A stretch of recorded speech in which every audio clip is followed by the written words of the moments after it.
જંગલમાં એક સિંહ સૂતો હતો. ત્યાં ઉંદર આવી ચડ્યો અને સિંહની ઉપર ચડી ગયો. સિંહના શરીર ઉપર આટા ફેરવા લાગ્યો.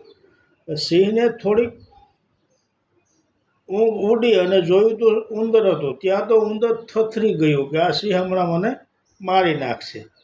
તેણે સિંહને આજીજી કરી કે મને જવા દો, હવે આવું ક્યારેય નહીં કરું. હું આપને ક્યારેક મદદરૂપ થાય. સિંહને દયા આવી કે કાંઈ વાંધો નહીં, જતો રહે. આમ ઉંદર માંડ માંડ બચ્યો અને નીકળી ગયો. થોડા દિવસ થયા ત્યાં એક શિકારી આવ્યા જંગલમાં અને તેણે ઝાડ પાથરી.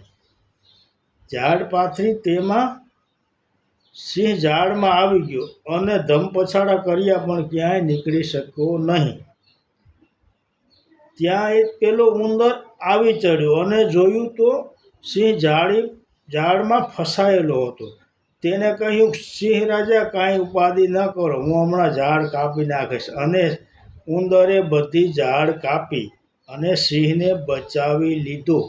આ રીતે કોઈ નાની વ્યક્તિને નાની ન સમજવું, તે ક્યારે મોટી ઉપયોગી થઈ શકે છે તે કંઈ કહેવાય નહીં. માટે નાના માણસોને નજરઅંદાજ ન કરવા, કેમ કે તે આપને ક્યારે ઉપયોગી થઈ શકે, ક્યારે આપને મદદરૂપ થઈ શકે.